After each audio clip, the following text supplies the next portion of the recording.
Pada masa jahiliyah perempuan itu tak dimuliakan, sedangkan ketika Nabi diutus perempuan amat sangat dimuliakan. Tak ada dalam Quran itu surat khusus bagi laki-laki, ar-rijal, tak ada. Yang ada adalah surat Nisa, surat perempuan. Perempuan harus menjaga marwahnya, menjaga kemuliaannya, menjaga iffahnya. Perempuan tak boleh pergi kemana-mana menggunakan parfum, tafilat. Kenapa? Karena nanti akan memancing syahwat bagi orang-orang yang mereka akan menciumnya itu naik libidonya. Nauzubillahi min dzalik. Perempuan mesti menutup auratnya. Perempuan tidak boleh bersuara mendayu-dayu. Perempuan itu boleh mengajar, boleh berkarir, tapi jangan sampai perempuan itu bersuara dengan berdayu-dayu. La takhda'na bil qaul fayatma'al ladzi fi qalbihi marad. Jangan sampai kalian bersuara mendayu-dayu, karena orang yang di dalam hatinya ada penyakit, maka dia akan menjadi error. Perempuan boleh bersuara, boleh mengaji, boleh bersolawat, tapi tidak mendayu-dayu.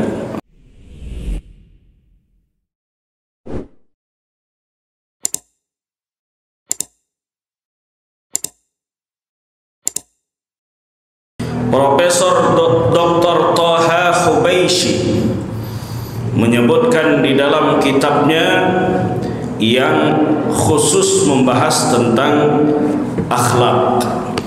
Beliau mengutip dari kitab Ihya Ulumuddin.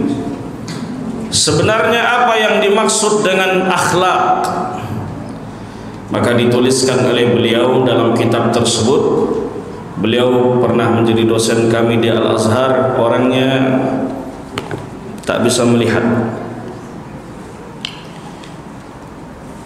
Al-akhlaq, akhlak itu adalah halun lin nafsi, halun lin nafsi rasikhatun tasduru anhal af'al min khairin aw syarrin min ghairi hajatin ila tafkir wala hawiyatin. Akhlak itu adalah keadaan seseorang yang melekat dalam diri dia, atau yang sering kita sebut dengan tabi'atun, tabiat, yang menjadi sumber daripada perbuatan dia, perbuatan baik ataupun perbuatan buruk, min ghairi hajatin ila tafkir, tanpa harus berpikir panjang, au hawiyatin, tanpa harus ada jeda, artinya secara spontan dilakukan, maka itulah yang disebut dengan akhlak. Akhlak yang baik maupun akhlak yang buruk, itulah yang dimaksud dengan akhlak. Dalam kesendirian tak ada orang, tak ada yang menyaksikan, menengok saudara kita dalam kondisi susah, mungkin dia belum makan keseharian, lalu secara spontan kita memberikan dia sedekah untuk dia makan hari itu, maka itu adalah akhlak, akhlak yang baik. Begitu pula sebaliknya, ketika kita dalam kondisi sendiri ataupun di hadapan orang lain, kalau kita secara spontan cepat-cepat memberitakan kepada orang dengan berita palsu, berita fitnah, atau cepat sekali kita bisa mencela orang lain padahal kita belum tahu tentang kepribadian aslinya, itu pun bagian daripada akhlak. Secara spontan dia keluar tanpa pikir panjang, itu bagian daripada akhlak, tapi akhlak yang buruk. Oleh sebab itu akhlak itu bukan sesuatu yang dibuat-buat, tasannu'. Ada CCTV baik perangainya, tapi kalau tak ada CCTV buruk perangainya, itu bukan akhlak, karena itu sesuatu yang dibuat-buat. Akhlak itu keluar dari tubuh kita, dari jasad kita, dari diri kita secara spontanitas, itu akhlak. Yang bisa mengukur ini siapa? Diri masing-masing. Tak bisa orang lain menilai. Orang lain menilai hanya kulitnya, orang lain menilai hanya zahirnya. Pandai orang itu menghukumi orang, oh tak berakhlak. Belum tentu pribadinya yang menghukumi orang tak berakhlak itu dia berakhlak. Maka kita kaji bagaimana akhlak Rasulullah sallallahu alaihi wasallam. Satu hadis Nabi, datang sahabat kepada Rasulullah sallallahu alaihi wasallam bertanya, "Mad-din ya Rasulullah?" Apa itu agama wahai Rasulullah sallallahu alaihi wasallam?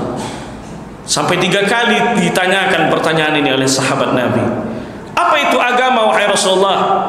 Maka kata Nabi, ad-dinu husnul khuluqi.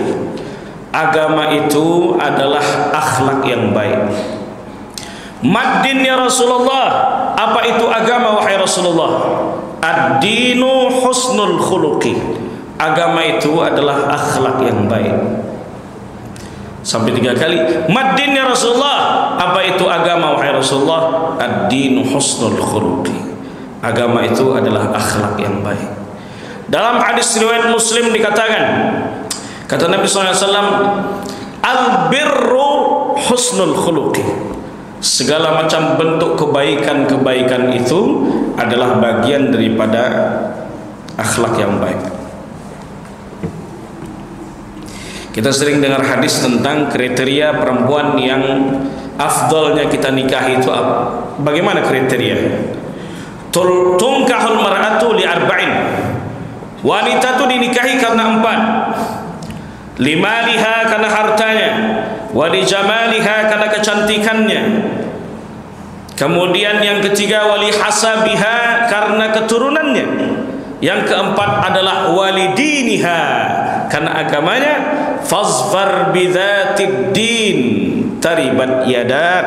Utamakan agamanya, maka engkau akan menjadi orang yang paling beruntung di dunia. Apa yang dimaksud dengan agama di sini? Apakah perempuan yang dia menguasai hadis Nabi, menguasai tafsir, menguasai balaghah, menguasai mustalahul hadis, menguasai usul fikih? Apakah yang dimaksud itu dari Rasulullah SAW yang dimaksud agama? Tidak demikian. Banyak perempuan yang dia lebih pintar, lebih cerdas, lebih alim daripada suaminya, tapi dia tidak bisa berakhlak kepada suaminya, tidak bisa berbakti kepada suaminya. Banyak perempuan yang lebih salihah, tapi dia tidak bisa menjalani rumah tangga dengan baik. Jadi maksud daripada din di situ apa? Akhlak. Jadi perempuan itu mesti harus berakhlak. Jadi perempuan yang dicari untuk dinikahi adalah perempuan yang berakhlak. Begitu pula dengan seorang pemimpin dalam rumah tangga, yang dicari adalah pemimpin rumah tangga yang berakhlak. Kalau kita tengok Nabi sallallahu alaihi wasallam dalam hadis, innama bu'ithtu liutammima makarimal akhlak. Aku diutus ini tidak lain adalah untuk menyempurnakan akhlak manusia. Karena zaman Nabi sallallahu alaihi wasallam pada masa jahiliyah, perempuan-perempuan yang baru lahir langsung dikubur hidup-hidup. Apa sebab? Karena keyakinan orang jahiliyah kalau perempuan lahir akan menyebabkan kefakiran, khasyatul imlak. Karena mereka takut kalau lahir anak perempuan membawa sial, kita akan jatuh miskin. Maka pada masa jahiliyah perempuan itu tak dimuliakan. Sedangkan ketika Nabi diutus, perempuan amat sangat dimuliakan. Tak ada dalam Quran itu surat khusus bagi laki-laki, ar-rijal, tak ada. Yang ada adalah surat Nisa, surat perempuan. Perempuan harus menjaga marwahnya, menjaga kemuliaannya, menjaga iffahnya. Perempuan tak boleh pergi kemana-mana menggunakan parfum, tafilat. Kenapa? Karena nanti akan memancing syahwat bagi orang-orang yang mereka akan menciumnya itu naik libidonya. Nauzubillahi min zalik. Perempuan mesti menutup auratnya. Perempuan tidak boleh bersuara mendayu-dayu. Perempuan itu boleh mengajar, boleh berkarir, tapi jangan sampai perempuan itu bersuara dengan berdayu-dayu. La takhda'na bil qaul fayatma'al ladzi fi qalbihi marad. Jangan sampai kalian bersuara mendayu-dayu, karena orang yang di dalam hatinya ada penyakit, maka dia akan menjadi error. Perempuan boleh bersuara, boleh mengaji, boleh bersolawat, tapi tidak mendayu-dayu. Sekarang banyak bapak-bapak sering juga terdengar kalau naik mobil travel lagu Pauzana, Cinan Bana. Pak Ibu yang dirahmati Allah Subhanahu wa taala. Perempuan dimuliakan.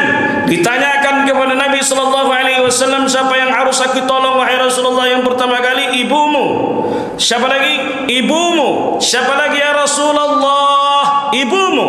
Siapa lagi wahai Rasulullah? Ayahmu.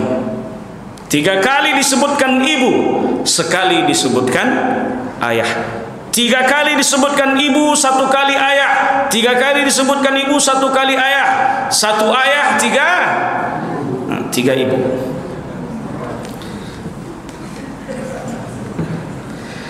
Bawa jamaah, tengoknya madu Yaman saat di rest area mau berangkat ke Madinah dari Jeddah. Betul tuh madu asli Pak Ustadz. Sebenarnya apa bentuk ciri-ciri madu asli itu? Karena sekarang ini banyak madu palsu pun mirip dengan madu asli. Saya bilang bahwa Bu, ciri-ciri madu asli, kalau ibu kalau dibawa ke rumah, pecah jendela, pecah piring, pecah semuanya, pecah TV, itu madu asli.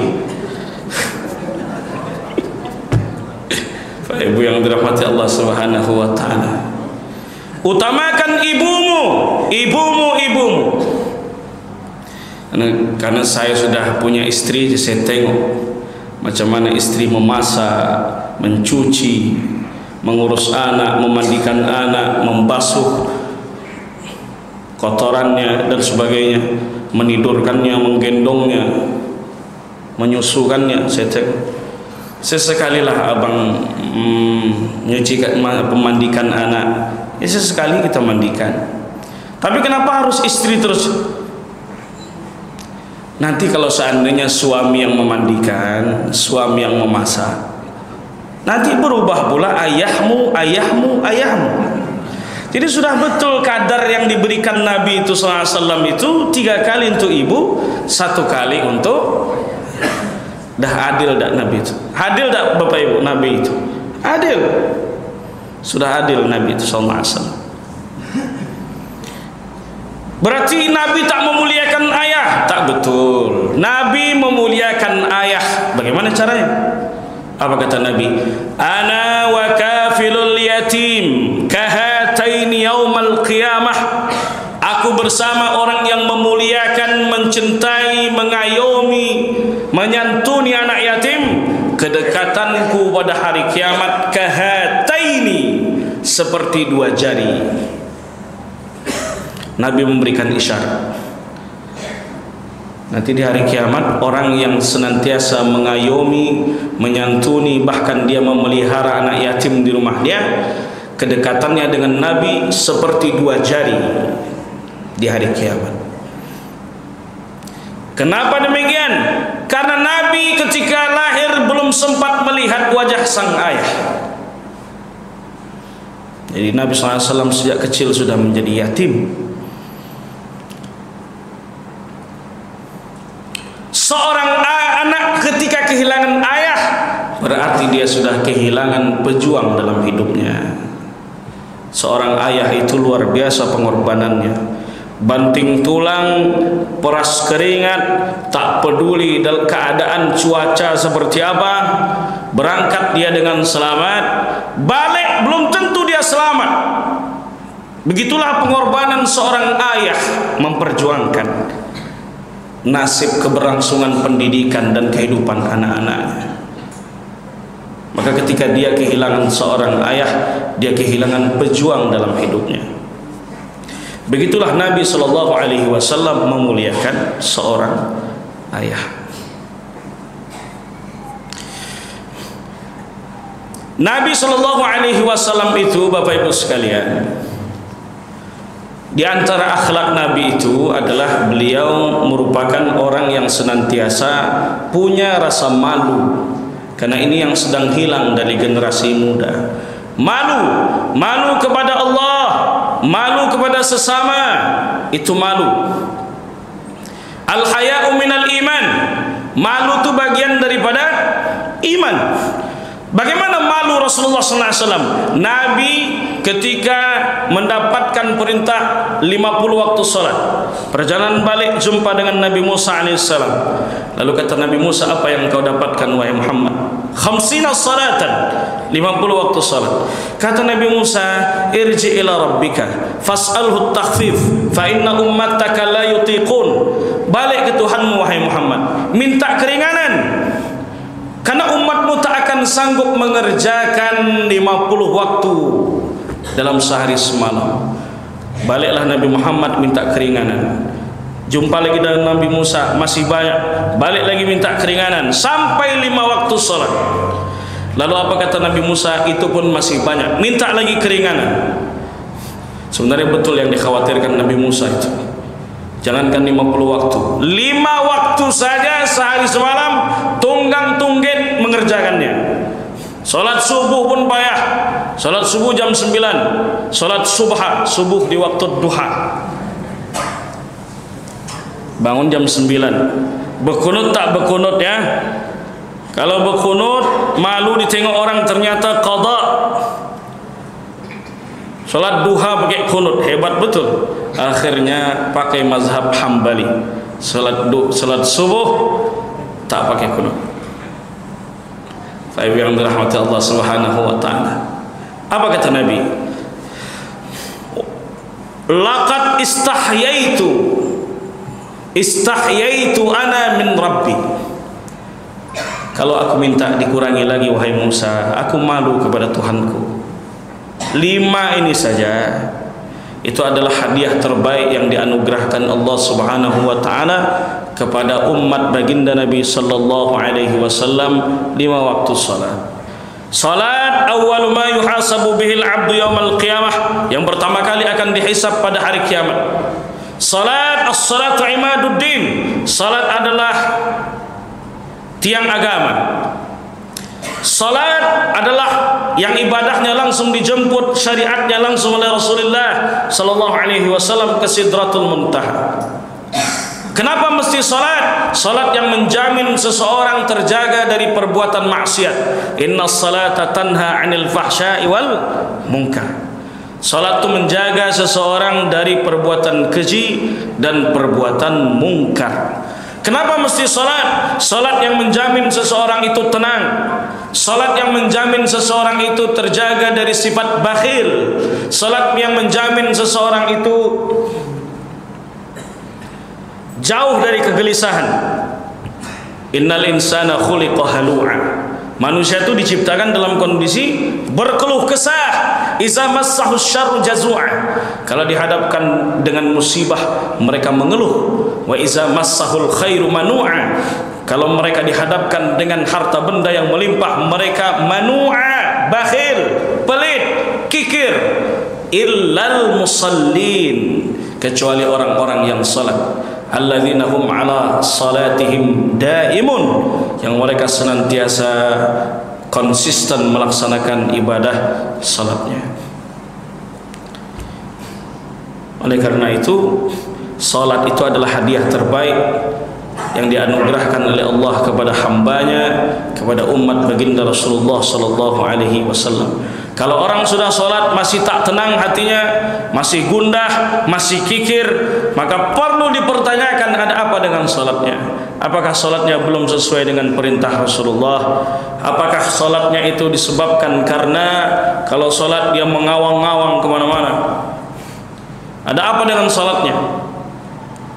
Bapak Ibu yang dirahmati Allah Subhanahu wa taala, ketika ditanyakan seorang perempuan dalam kondisi haid, ditanyakan langsung kepada Nabi, perempuan itu datang kepada Nabi. Lalu Nabi SAW menjelaskan bahwa istighfar, ikatlah dengan kain yang engkau lalu bersihkan, ikat. Kalau bahasa kita sekarang balut, dibalut. Lalu dia bertanya lebih detail lagi tentang masalah kewanitaan itu. Nabi malu, bukan hak Nabi bicara itu. Ditarik tangannya oleh Sayyidah Aisyah radhiyallahu anha. Itu sifat malu oleh Rasulullah SAW. Nabi SAW punya sifat yang malu. Kalau kita punya salah sama orang, kita minta maaf kepada orang.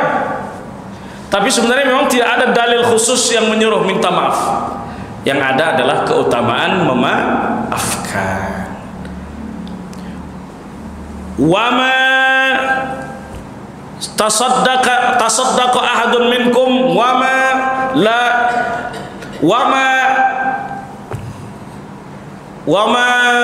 tawadha'a ahadun minkum illa rafa'ahu Allah. Tidaklah seseorang di antara kalian kalau dia rendah hati kecuali Allah akan mengangkat derajatnya. Wa ma zadallahu 'abdan bi'afwin illa 'izza. Itu hadisnya. Tidaklah seseorang itu mau memaafkan kecuali Allah akan mengangkat derajatnya di hadapan Allah. Kenapa yang ada itu adalah keutamaan memaafkan, bukan keutamaan meminta maaf? Karena meminta maaf itu mudah. Yang sulit itu apa Bapak Ibu? Memaafkan. Sulit. Berjalan Bapak Ibu di jalan Hang Tuah, mobil Bapak Ibu itu penyok, lepas spionnya. Minggir, sama-sama minggir. Maaf Pak ya. Apakah Bapak Ibu langsung memaafkan? Langsung memaafkan atau tidak? Pikir-pikir dulu. Kalau Bapak Ibu langsung memaafkan, itulah akhlak sesungguhnya. Kalau di Mesir, kalau seandainya terjadi tabrakan seperti itu, cukup katakan kepada mereka, sallu ala Rasulillah, salawatlah kepada Rasulullah, selesai urusan. Itu di Mesir Pak, di sini tak bisa. Di sini mungkin jadi. Ya, kalau seandainya memang ada hak-hak kita, kita boleh menuntut itu. Tapi kalau seandainya faman afa wa aslaha fa ajruhu 'ala Allah. Siapa yang mau memaafkan, mau mengislah hubungan, memperbaiki hubungan, maka pahalanya di sisi Allah Subhanahu wa taala. Ayat itu turun ketika Nabi sallallahu alaihi wasallam memenangkan Fathu Makkah. Abu Sufyan dan beberapa orang yang dulu memerangi Nabi, membuat Nabi terluka sehingga Nabi SAW harus sembunyi di balik bukit Uhud. Mereka yang menzalimi Nabi, mereka yang menyiksa para sahabat-sahabat Nabi, disuruh sahabat-sahabat untuk murtad. Lalu apa kata Nabi SAW kepada mereka? Apakah Nabi saat itu menyuruh sahabat-sahabatnya pancung? Tidak. Nabi memaafkan penduduk kafir Quraisy yang ada di Makkah. Melihat akhlak Rasulullah SAW, spontan mereka semua masuk ke dalam Islam. Itulah Nabi SAW. Tapi ada satu sebenarnya hadis yang bicara tentang Nabi itu pernah meminta maaf. Kapan itu? Saat Nabi SAW berdiri di atas mimbarnya, berkhutbah Nabi di hadapan para sahabatnya, Nabi katakan, man kuntu jalattu lahu zahran fahadha zahri falyastaqid. Dalam kitab Ar-Rahiq Al-Makhtum, siapa yang dulu pernah aku cambuk pundaknya, wahai sahabat-sahabatku, sekarang waktunya kalian balas. Balaslah wahai sahabat-sahabatku, ini pundakku, balaslah. Tak ada satupun sahabat yang sanggup membalas. Sahabat terdiam, dan sebagian besar daripada sahabat itu menangis. Kenapa? Karena dia tahu apa yang diucapkan Nabi itu isyarat bahwa manusia dengan predikat akhlak terbaik, orang yang sudah memperjuangkan Islam, orang yang sudah memberikan tunjuk ajar, menyampaikan hidayah petunjuk Allah, sebentar lagi akan meninggalkan kita. Di situ letak kesedihan para sahabat ketika Nabi menyampaikan permohonan maafnya di hadapan para sahabat-sahabatnya. Itulah yang diajarkan dalam Islam. Kalau seandainya kita ada salah kepada sesama, maka kata Nabi, ma min muslimaini, tidaklah dua muslim yaltaqiyani, ketika dia berjumpa, fayatasafahani, lalu dia berjabat tangan, illa ghufira lahuma ma lam yatafarraqa, kecuali akan diampunkan dosa keduanya sebelum mereka berpisah. Jadi kita kalau seandainya ada salah silap kepada orang, maka kita saling memaafkan. Apalagi 104 hari lagi sudah datang bulan suci Ramadan. Tak lama. Dari mana kita tahu tak lama? Karena sudah banyak masuk chat. Malam keberapa kosong, Ustaz? Nah, itu berarti sudah dekat dengan Ramadan. Tapi Thaibah belum masuk lagi. Baik yang dirahmati Allah Subhanahu wa taala. Berbeda pandangan politik biasa. Yang penting kita tetap dewasa. Kalau saya pribadi, saya akan datang. Saya ini janji saya nanti akan datang di majelis Buya Mawardi, saya cium tangan, saya minta maaf. Karena video saya sudah viral di mana-mana. Beda pandangan politik biasa. Begitupun kawan-kawan dari seberang juga, ketuan guru, islah, perbaiki hubungan. Pilkada sementara, persahabatan ini mesti abadi sampai ke surga, sehingga kita bertetangga nanti di surga. Dah sampai situ saya singgung masalah pilkada. Tak usah kata kita bahas, karena sini heterogen, macam-macam pilihannya, dan tak boleh menyuruh orang dalam masjid itu pilih A, pilih B. Tidak, saya tak tahu. Baik yang dirahmati Allah Subhanahu wa taala. Di antara akhlak Rasulullah sallallahu alaihi wasallam, tawadu', rendah hati. Apa kata Nabi? Lan yudkhila ahadakumul jannata amaluhu. Tak ada di antara kalian yang masuk surga karena amalnya. Kalau sahabat bertanya, wal anta ya Rasulullah, engkau juga tidak demikian wahai Rasulullah, engkau tak masuk surga karena amalmu? Padahal Nabi itu orang yang maksum, terjaga dari kesalahan dan dosa. Kalau Nabi tak masuk surga, macam mana dengan umatnya? Jelas-jelas Nabi itu dijamin masuk ke dalam surga. Itu Rasulullah sallallahu alaihi wasallam. Kemudian Nabi menjawab, wala ana, aku pun tak masuk surga karena amalku, illa an yataghammadani Allahu biwasi' rahmatihi, kecuali Allah Subhanahu wa taala menaungi aku dengan rahmat dan kasih sayangnya. Kau mesti menebarkan kasih sayang kepada sesama. Rahmat Allah Subhanahu wa taala yang akan menyebabkan kita masuk ke dalam surga. Kenapa begitu? Karena kita ini beramal, sekali beramal hasad. Ketika hasad, habis pahala. Iyyakum wal hasad fa innal hasada ya'kulul hasad kama ta'kulun narul hatab. Jauhi sifat iri dengki, karena hasad itu memakan segala amal kita sebagaimana api yang menghabiskan, melalap habis kayu bakar. Sekali hasad, riya, habis pahala. Sekali hasad, kibrun, sombong, habis pahala. Tak tersisa lagi pahala ini. Tak ada lagi pahala yang bisa kita harapkan untuk kita masuk ke dalam surga itu, kecuali kita mengharap rahmat dari Allah Subhanahu wa taala. Maka kata Allah dalam Quran, la taqnatu min rahmatillah, qul ya ibadiyalladzina asrafu ala anfusihim, katakanlah wahai hambaku yang telah melampaui batas dalam berbuat dosa, la taqnatu min rahmatillah, jangan kalian berputus asa dari rahmat Allah. Kita tak boleh putus asa menjemput rahmat Allah. Di antara menjemput rahmat Allah itu dengan berkasih sayang kepada sesama. Ar-rahimuna yarhamuhumur rahman. Orang yang senantiasa berkasih sayang karena Allah, Allah pun akan sayang kepada mereka. Irhamu man fil ardi yarhamkum man fis sama. Sayangi penduduk bumi, maka penduduk langit akan sayang kepada kalian. Dah habis Bapak Ibu? Belum? Belum lagi Pak ya? Lama lagi? 7 menit lagi, 12 menit. Sayangi penduduk bumi, maka penduduk langit akan sayang kepada kalian.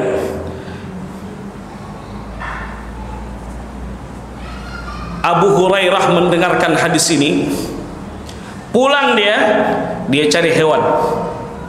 Hewan itu kucing. Lalu setiap hari dia kasih makan, dia rawat. Nama asli Abu Hurairah itu Abdurrahman bin Sakhar Ad-Dawsi. 3 tahun membersamai Rasulullah ketika masuk Islam. 3 tahun itulah dia senantiasa bermujalasah dengan Nabi, dan dialah sahabat yang paling banyak meriwayatkan hadis kepada Nabi. Kemudian jumpa dengan Nabi, keluar dari jubahnya seekor kucing. Maka Nabi SAW memanggilnya dengan ya Aba Hirrah, wahai bapak kucing, atau ya Aba Hurairah, wahai bapak kucing. Itu kasih sayang Abu Hurairah kepada kucing. Man qata'a sidratan sawwaballahu ra'sahu finnar. Kata Nabi, siapa yang memotong pohon sidr, pohon bidara, maka Allah akan campakkan dia ke dalam api neraka. Kepalanya dulu dicampakkan. Makna hadisnya apa?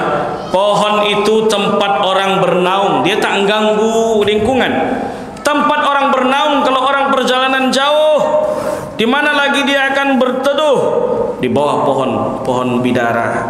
Maka Nabi marah kalau orang memotong pohon padahal pohon itu tidak mengganggu, dan pohon itu tempat orang bernaung, tempat orang berteduh. Kalau pohon saja tak boleh diganggu, apalagi kaum mukminin, kaum muslimin, manusia. Maka kita akhlak kepada Allah, akhlak kepada sesama. Ketika sahabat-sahabat ini akan berangkat perang Mu'tah, Nabi berpesan kepada mereka. Apa kata Nabi? Innakum satajiduna rijalan fis sawami' la ta'taridu anhu. Nanti kalau kalian berperang, kalian akan jumpai pendeta-pendeta yang mereka berdiam diri di dalam gereja. Mereka hanya sekedar berdiam diri. La ta'taridu anhu, jangan kalian ganggu mereka. Ini adab berperang. Kemudian kata Nabi, la taqtulu imra'atan wala sabiyyan wala rajulan faniya. Jangan bunuh imra'atan, perempuan, jangan ganggu perempuan, wala sabiyyan, anak kecil, wala rajulan faniyan, yang sudah tua renta, yang sudah lansia, wala tahdumu binaan, jangan kalian hancurkan bangunan-bangunan. Itu adab dalam berperang yang diajarkan oleh Nabi, akhlak dalam berperang. Dalam berperang saja mesti harus menjaga akhlak. Apalagi kalau kita dalam kondisi tenang, santai, hidup berumah tangga, hidup bertetangga. Tentu saja akhlak ini mesti harus lebih dijaga lagi. Akhlak memuliakan tamu. Man kana yu'minu billahi wal yawmil akhir falyukrim jarahu. Yang dia beriman kepada Allah dan hari akhir, muliakan tetangga. Muliakan tetangga itu tidak saja memberikan makanan. Jangan sampai air hujan tuh jatuh ke rumah tetangga, atau tak diperhatikan drainasenya, atau sembarangan membuang sampah. Ini tak memuliakan tetangga. Berarti dia zalim, tak mengikuti tunjuk ajar dari Nabi. Akhlak kepada tetangga. Laisa bil mu'min man yabitu syab'an wa jaruhu ila janbihi ja'i'. Tak sempurna iman seseorang tuh kalau dia tidur pulas dalam kondisi kenyang, sedangkan tetangganya tidur dia dalam kondisi lapar. Itu yang diajarkan Nabi. Muliakan tetangga, saling menegur sapa, saling tenggang rasa. Itu yang diajarkan Rasulullah SAW. Man kana yu'minu billahi wal yawmil akhir falyukrim dhaifahu. Kata Nabi, yang beriman kepada Allah dan hari akhir, muliakan tamunya. Jadi tamu mesti harus dimuliakan. Orang yang datang, tamu mesti dimuliakan. Dan tamu pun mesti pula menjaga adabnya. Di antara adab bertamu itu kata Nabi sallallahu alaihi wasallam, "Idza sta'zana ahadukum thalathan falam yu'zan lahu falyarji'." Kalau kalian itu mengetuk pintu mengucapkan salam sampai 3 kali belum ada jawaban, falyarji', hendaknya pulang. Yang sampai 10 kali tok tok tok tok tok tok tok, kecuali tukang paket. Tukang paket pun kalau memang tak ada jawaban taruh di situ. Begitupun menyampaikan telepon, menyampaikan panggilan atau memanggil saudara kita lewat telepon. Yang sampai ada 11 kali, 15 kali panggilan tak terjawab. Cukup 3 kali. 3 kali tak ada jawaban, tunggulah, mungkin saudara kita sedang sholat duha atau sedang dalam kondisi sibuk, tunggulah, atau sedang nonton timnas Indonesia 4-0 kalah lawan Jepang, tunggu dulu sampai selesai. Itu kalau orang seperti itu tak bisa diganggu, memang itu bukti cinta dengan tanah air. Walaupun kecil harapan nampaknya kita lolos Piala Dunia, tak apa, nanti coba lagi. Tapi orang yang dipanggil pun mesti tahu hak saudara kita. Hakul muslim 'alal muslim sittun, hak muslim kepada muslim lainnya 6. Idza laqitahu fasallim alaih, kalau jumpa sampaikan salam. Itu hak saudara kita. Kalau jumpa orang, Nabi SAW itu kalau jumpa orang disampaikannya salam. Salam almarru 'alal qa'idi, orang yang berjalan menyampaikan salam kepada yang duduk. Wal qalilu 'alal katsiri, kata Nabi, yang sedikit menyampaikan salam kepada kafilah yang lebih banyak. Maka yang menyampaikan salam di sini penceramahnya. Tak mungkin Bapak Ibu menyampaikan salam, "Assalamualaikum Ustaz." Tidak. Yang menyampaikan salam itu orang yang ceramah. Al-qalil, yang sedikit kepada yang banyak. Hukum menjawab salam itu fardu kifayah. Apa ini maksud fardu kifayah? Idza qama ahadun minkum saqata ba'dun akhar. Kalau sudah ada sebagian yang mengerjakan, gugur kewajiban yang lain. Nah, itu namanya fardu kifayah. Jadi kalau sudah ada sebagian yang menjawab salam, maka gugur kewajiban yang lain. Sama seperti sholat jenazah. Makanya kalau tablik akbar tak perlulah sampai 3 kali 5 kali mengulang salam kepada jamaah. Kurang keras, salam sekali lagi. Capek jamaah menjawab, teriak-teriak menyampaikan salam. Jadi salam diantara adab bertamu itu menyampaikan salam. Hakul muslim 'alal muslim sittun, idza laqitahu fasallim alaihi wa idza da'aka fa'ajibhu. Nah, itu akhlak kita kepada saudara kita. Kalau dipanggil jawab. Kalau kita diundang, penuhi undangan tersebut. Dalam kitab Al-Imta' karya Dr. Hisham Kamil Hamid Musa Asy-Syafi'i, wajib menjawab mendatangi undangan walimatul ursi. Hukumnya walimah pernikahan. Sunnah bagi walimatul khitan, walimah-walimah lainnya, atau walimatus safar, walimah aqiqah, itu hukumnya sunnah.